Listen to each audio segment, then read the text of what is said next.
happening? What's happening? Robert Kennedy III here, RK3. That's me. Monday morning, June 28th, back in the house for another Monday morning motivation. Monday morning, get up and go. Took a little bit of a break last week, had to take a little bit of a vacation. You need to do that sometimes. Self-care, whatever, but you got to take time away with family. So I did that last week, and so we did not have the Monday morning get up last week, but we're back.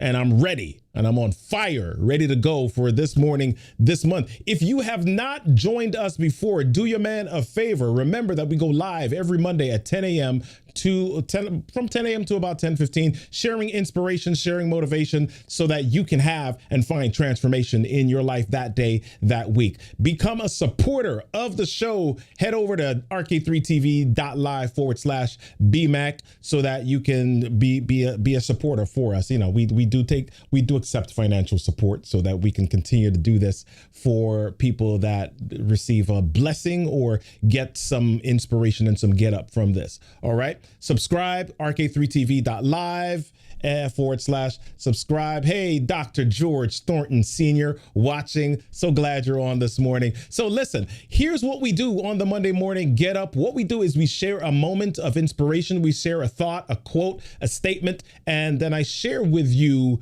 some get up from that thought and that statement. Now, this morning, I had not done this in a while, but this morning I'm going to go with a quote from a book that I actually wrote a couple of years ago called Find Your Voice, 28 Secrets to Inspire You to Speak Up. And it's called, it's called Find Your Voice, 28 Secrets to Inspire You to Speak Up. So the quote this morning is from a man named Max Lucado. And it says, a man who wants to lead the orchestra must turn his back on the crowd. Hey, Joel Block, how you doing this morning? All right. A man who wants to lead the orchestra must turn his back on the crowd. Now, when in writing this book, what I did was I took some stories that really resonated with that particular statement or that quote that I was sharing at the time. And in this particular section of the book,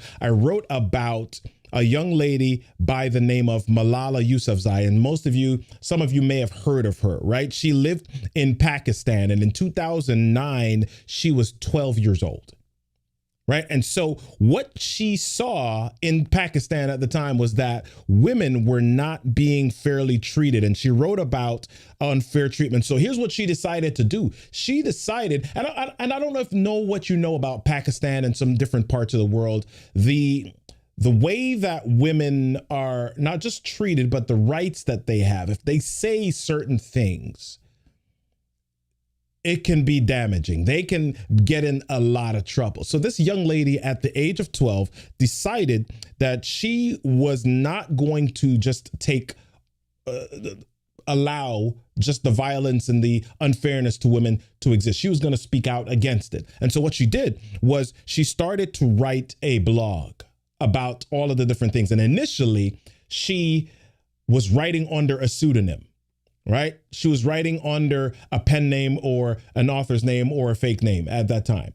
And so the blog began to receive recognition. And as this blog began to receive recognition, her identity became revealed, right? So she was nominated for awards. She began to speak for different audiences. And this increased profile made her a target for the Taliban. So in October of 2012, so three years later, she's about 15 at this time. She's in school and a masked gunman enters the school and shoots her in the head. Amazingly, Malala, she survives, right?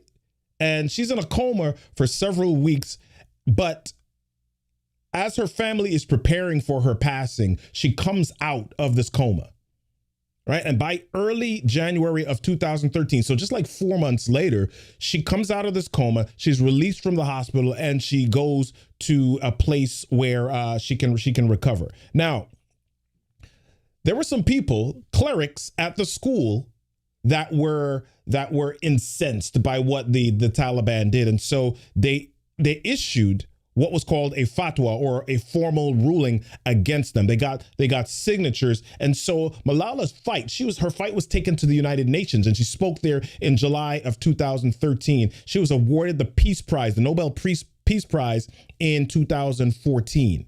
Right now, here's the deal. And here's why I relate this quote to this statement. She was in a place where she knew that the possibility of trouble from her speaking out, even at the age of 12, 13, 14, 15, might be severe.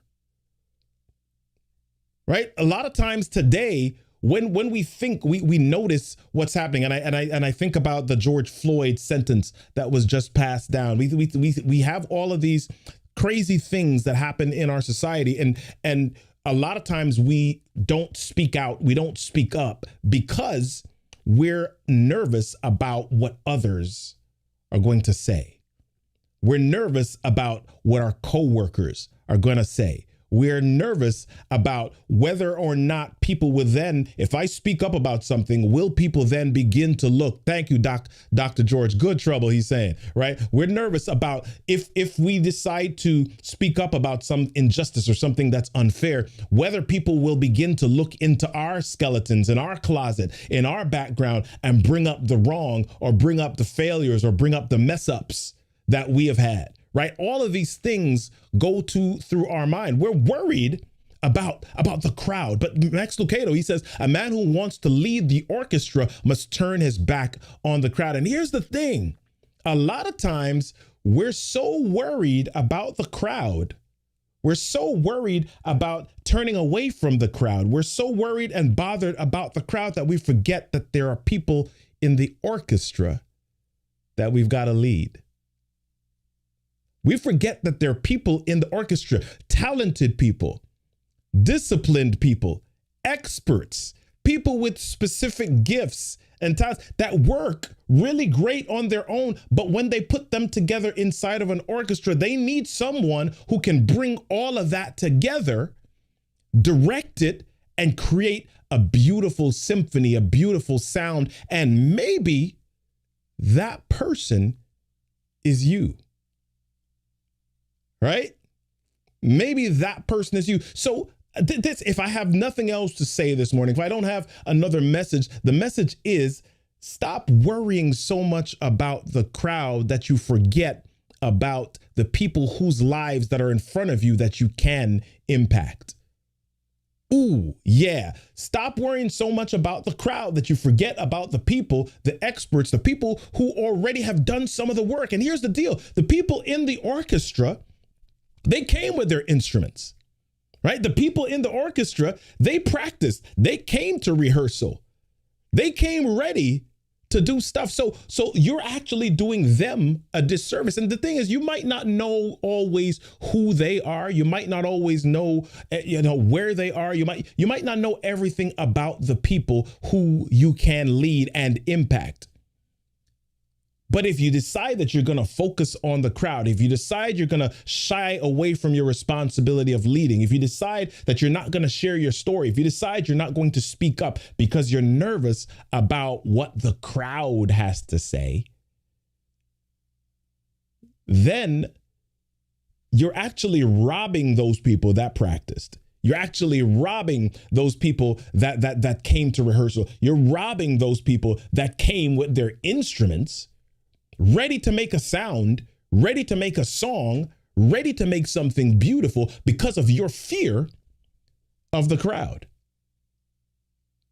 Right? So Max Lucado, again, a man who wants to lead the orchestra must turn his back on the crowd.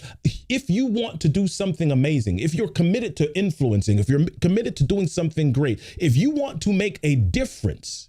Hey, Antoine Speller, how you doing this morning? Good to see you. Misty Clemens, good to see you this morning. D. Bowden, good to see you this morning. If you want to make a difference, then you're going to have to be willing to turn your back on the crowd. And here's what happens. Just because you turn your back on the crowd doesn't mean that they're not going to criticize. Just because you turn your back on the crowd doesn't mean they're not going to stick out their tongues or possibly throw tomatoes.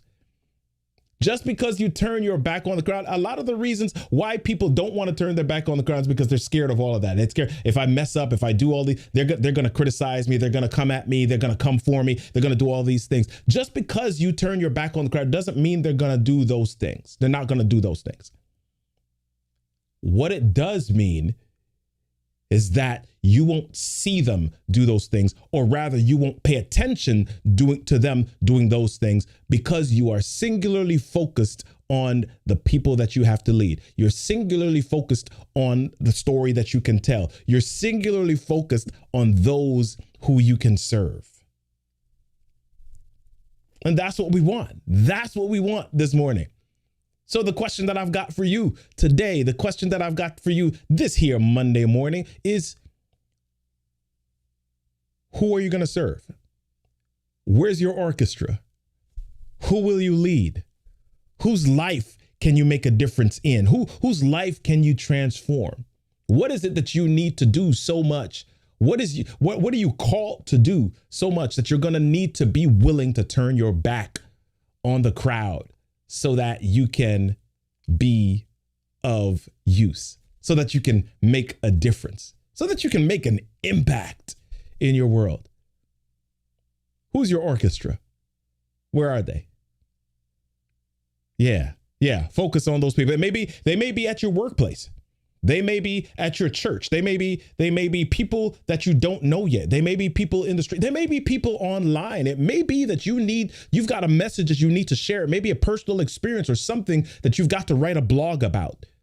Somebody needs to hear that blog. It may be something that you need to get on Facebook or get on Instagram or get on Twitter or wherever and do a live about. And there may be some vulnerability or transparency that you need to share that's going to make a difference in the lives of somebody. Maybe that's what you're called to do this morning. Maybe that's what you're called to do this week. So I invite you, I encourage you, do not wait any longer. Don't wait. Don't hold off any longer before you decide that you're going to share your story, before you decide that you're going to lead your orchestra this week. It's time. They're waiting for you. The violinist has her bow ready to go, right? The trumpeter has her mouthpiece warmed up and ready to play. The harpist, the cellist, they have their instruments ready to make sound. They have their instruments ready to make a difference. They have their instruments ready to bring pleasure and joy and do something amazing in the lives of other people. But they can't do it until you decide that you're going to turn your back on the crowd and lead. Lead. Where's your orchestra? Find them.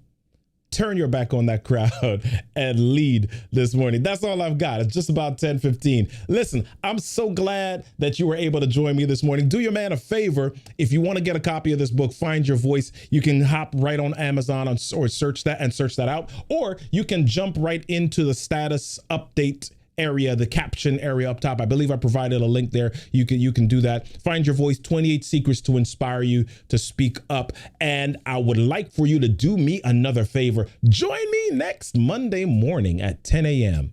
10 o'clock Eastern Standard Time for another Monday morning Get Up. Listen, it's been my pleasure hanging out with all of you. Rob the Gentleman, what's going on? Instagram, Thrive Loud. Ooh, yeah, A.D. Willis. I love it. Thank you. Good to see you this morning. Dr. George Thornton Sr., good to see you this morning. Doc Misty, good to see you this morning. Mark Chambers, my dude, my friend. So glad that you're here this morning. D. Bowden, I'm so glad that you all found it in your day, found it worth it to join me this morning for the Monday morning Get Up and Go. Hope that it was beautiful. Hope that it was hope that it was meaningful.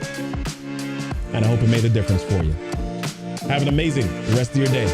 I'll see you soon. Hey, go find your orchestra today.